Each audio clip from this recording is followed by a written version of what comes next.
So up next, we have our amazing good friends Asmita and Sheetal joining us from Mumbai's red light district.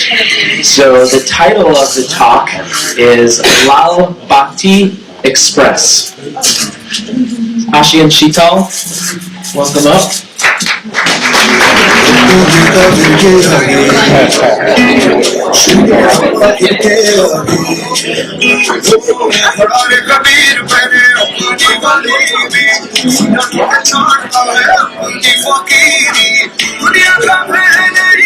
Right. So, Sheetal and Asmita are here with us at the Freedom Cafe doing an internship, learning how to run a community space and a cafe in hopes of maybe going back to the Mumbai area and starting something that will create both community, a safe space, and a pathway to good career job opportunities and training for other vulnerable community members. In the last couple of weeks, we've been working on stories, and this really was going to be the first time that Ashi ever shares her personal story. And as we have kind of begun to process those questions, it's brought up so many memories. And so Ashi has asked me to read her story for her, and then Ashi and Sheetal will come back for a little Q&A afterwards. So in the words of Asmita Kati, I grew up in a red light area, an area where many women were trafficked in and or had chosen to be there for one or another reason. An area where women wore short clothes, a lot of makeup to seduce men. These women are considered prostitutes, sluts, whores to mainstream society.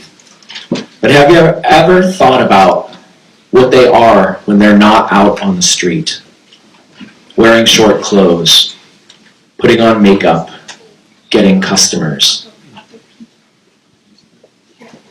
For me, they're simply mothers. When they're working, or they are not working because they're working for their children, some not even for their own children, but for the children of other people. I know someone like that. Her name is Gauri, and I call her Amma, which means mother. She's from Nepal. She was trafficked from Nepal to Mumbai at a very early age. She was working in the brothel where I lived with my family. I grew up in a 2-story building which had 20 rooms, or brothels, and some of them had lofts within the room. I think you all call it an attic. Yes, there was an attic in the brothel that Amma worked in.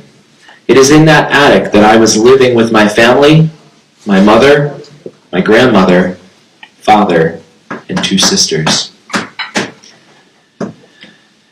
It was actually her friendship with my mother that bloomed our relationship. She was like an older sister to my mother. My mother would go to the factory from 8 a.m. to 7 p.m., and we were left with our grandmother, who worked as a domestic help in the brothels, cooking and cleaning. It was a happy family until my grandmother died. But after that, everything changed for me. My father was an alcoholic and mostly unemployed, so my mother was the only breadwinner in the family. Papa had started drinking a lot. There were many fights between him and Mommy. He would beat my mother and us after drinking. But when he was not drinking, he was a good person. Amma saw how my mother was struggling to keep it all together. And it was very normal in my community that women are looking after each other's children. It came very natural to them. That's how the 3 of us siblings started to live. Amma literally adopted me and my younger sister, who was only 2 months old. It wasn't only her there were a couple of other aunties. We called them aunties. They are making sure that we are eating going to school. Some of them would also come to drop us off. They would buy us food, cook us food, and yell at us when we're not listening to them, just like my mother would have done. It was a great support to my mother. But then things changed for me. Amma had a partner whom we called Baba. He was also very kind to us, but one day it changed when he touched me. As I was growing older, his intentions toward me changed.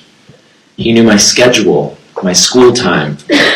He would wait outside my school gate to take me with him and isolate me in a room which they had recently rented in a different lane. I was very scared. I kept saying no, but he wouldn't stop. He would keep saying, "I will buy that really nice doll," or something or the other. My parents don't know. My sisters don't know.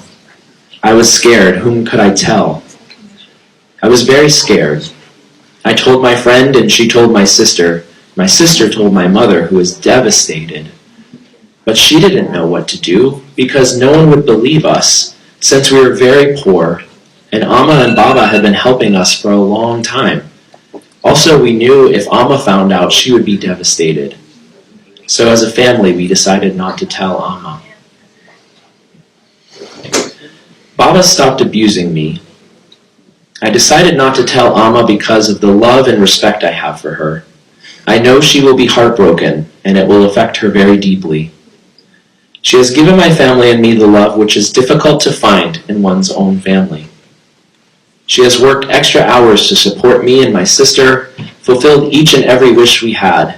She's probably more to me than my own mother, and eventually I decided to forgive Baba out of love for Amma. This is my community, where we stand in strength in our weaknesses together. My older sister moved to Kranti, an organization that empowers girls from the red light area to become agents of social change. I also moved a year after her to Kranti. If God, or Bhagwan, as said in Hindi, has given me a gift, then this is these communities. Kranti has become my home. It is our home because we are the decision makers. Many different organizations treated us like victims, but Kranti saw each one of us as a person with potential. Kranti believes that we are the change makers of our own community. It's a shelter home. We all live together, even the staff. You can imagine the non-stop drama. We have different tools to make our voices heard, different opportunities in India and abroad to widen our perspective and to equip us with the skills to go back to our community and repay the kindnesses of our mothers. This is how and why we, Ashi and Sheetal, are at Freedom Cafe. Last 1 year, I worked with an organization similar to Kranti, but working with sex workers in Delhi's red light district. And now I'm here at Freedom Cafe because Sheetal, Ta, my older sister, and I want to start a cafe. Cafe is just an excuse to create another community, but more holistic, one that looks at the needs of our community, where we would look at employment for current and former sex workers and opportunities for the youth of our communities. Mental and physical well-being would be at the center of our work. My name is Asmita Kati, and I am a proud daughter of sex-working mothers of Kathmandu. Kamatipura, sir. Kamatipur, Mumbai. Thank you so much for listening to my story of love, courage, and transformation.